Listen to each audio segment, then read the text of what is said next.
जैसा कि आप सब लोग जानते हैं कि चेक बाउंस होने के काफ़ी सारे रीजंस जो हैं वो हो सकते हैं, जिनमें से एक रीजन हो सकता है कि एक्यूज के अकाउंट में कोई भी पैसा नहीं है, यानी कि उसके अकाउंट में जो फंड्स हैं वो इनसफिशिएंट है। या फिर दूसरा रीजन हो सकता है कि उसका अकाउंट जो है वो क्लोज हो गया है। या फिर इसके अलावा तीसरा रीजन हो सकता है कि जो अमाउंट है वो एक्सीड कर गया है। लेकिन एक रीजन ऐसा भी है कि अगर उस रीजन से चेक जो है वो बाउंस हो जाता है तो उसके बाद चेक बाउंस का केस नहीं बनेगा, क्योंकि इसके रिगार्डिंग हाल फिलहाल में एक जजमेंट है और ये जो ओपिनियन है वो मेरे को बिल्कुल भी ठीक नहीं लगा है, तो आपको भी जो है इसके बारे में बताना है। सो फ्रेंड्स, सबसे पहले हम जानते हैं कि क्या है वो पॉइंट और किस जजमेंट में उस पॉइंट को डिसाइड किया गया है। सो फ्रेंड्स, मैं हूं एडवोकेट मोहित और आप देख रहे हैं हमारा चैनल मोहित सिंगरुअल। अगर आपने इस चैनल को अभी तक सब्सक्राइब नहीं किया तो चैनल को सब्सक्राइब कर लीजिए, क्योंकि चेक से रिलेटेड बहुत ही बढ़िया कंटेंट इस चैनल पे आने वाला है।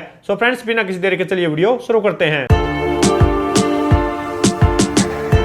सो फ्रेंड्स, जिस जजमेंट में ये लॉ पॉइंट डिसाइड किया गया है उसका नाम है कृष्णा गोपाल वर्सेस अर्जुन लाल 2011 की honourable Madhya Pradesh high court की ये जजमेंट है। तो इस केस के फैक्ट्स जानने से पहले मैं आपको बता दूं कि जो चेक है वो कम से कम 70 से 80 उसके रीजन्स हो सकते हैं बाउंस होने के, और मोस्टली हर रीजन पे जो है लो सेटल हो चुका है कि अगर इस रीजन से चेक बाउंस होगा तो यहाँ पर चेक बाउंस का केस बनता है। और इसके अलावा काफी सारे रीजन्स पे जो है ये भी लो सेटल हो चुका है कि इन रीजन्स पे अगर चेक बाउंस होता है तो यहाँ पर चेक बाउंस का केस नहीं बनेगा। लेकिन आज की इस जजमेंट में एक ऐसे रीजन को जो है वो डिस्कस किया गया है कि अगर चेक बाउंस होने के बाद वो रीजन अगर आता है तो कोई भी पर्सन ये नहीं मानेगा कि इस रीजन से चेक बाउंस हो गया है और इसके बाद जो है चेक बाउंस का केस नहीं बनेगा।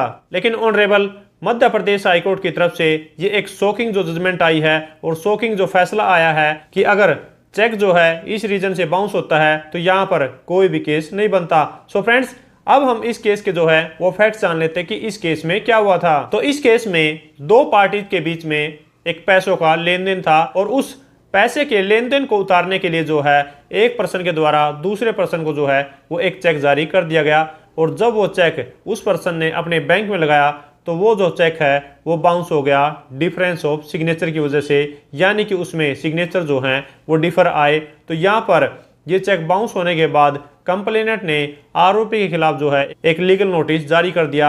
लीगल नोटिस पर भी कोई भी पैसा नहीं दिया गया, तो यहाँ पर कंप्लेनेंट ने आरोपी के खिलाफ जो है चेक बाउंस का केस डाल दिया। तो यहाँ पर ये केस डालने के बाद जो है आरोपी को इस केस में समन इशू हुए और आरोपी इस केस में पेश हुआ और उसने ये कहा कि यहाँ पर ये जो केस है वो नहीं बनता है।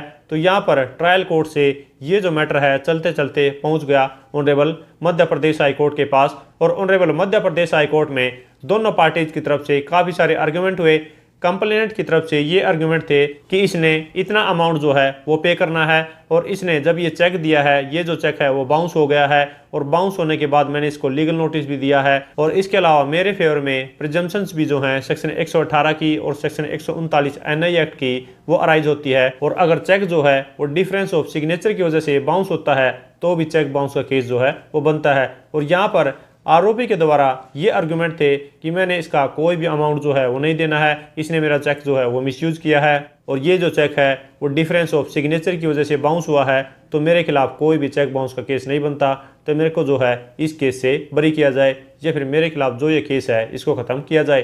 तो यहाँ पर दोनों पार्टीज के आर्गुमेंट सुनने के बाद honourable Madhya Pradesh high court ने ये फाइंडिंग दी कि यहाँ पर हमने दोनों पार्टीज के जो हैं वो आर्गुमेंट सुन लिए हैं, और सारा केस देखने के बाद जो है हमें ये समझ में आता है कि ये जो चेक है वो बाउंस हुआ है डिफरेंस ऑफ सिग्नेचर की वजह से। और जब अगर हम सेक्शन 138 ऑफ एनआई एक्ट को पढ़ते हैं तो उसमें दो रीजन दिए गए हैं। एक तो ये कि अगर आरोपी का जो चेक है वो बाउंस होता है फंड्स इनसफिशिएंट की वजह से या फिर अमाउंट एक्सीड की वजह से, तो यहाँ पर चेक बाउंस का केस बनता है। तो यहाँ पर ये जो चेक है ना तो वो फंड्स इनसफिशिएंट की वजह से बाउंस हुआ है और ना ही ये जो चेक है वो अमाउंट एक्सीड की वजह से बाउंस हुआ है।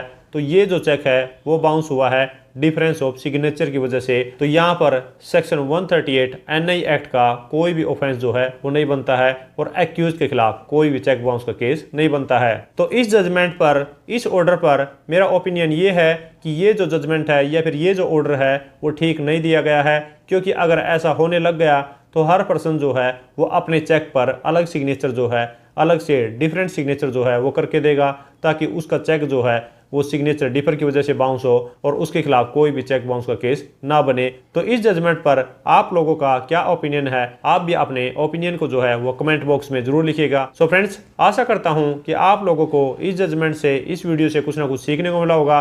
और अगर ये वीडियो आपको अच्छी लगी तो लाइक कीजिए, शेयर कीजिए। और अगर आप चेक बाउंस केस के रिगार्डिंग लेटेस्ट जजमेंट्स के बारे में जानना चाहते हैं तो दिए गए नंबर पर व्हाट्सएप करके व्हाट्सएप ग्रुप को ज्वाइन कर सकते हैं, जहां पर आपको लेटेस्ट जजमेंट्स के बारे में बताया जाता है। सो फ्रेंड्स, इस वीडियो में इतना ही। मिलते नई वीडियो में नए किसी लीगल टॉपिक के साथ। तब तक के लिए थैंक यू सो मच।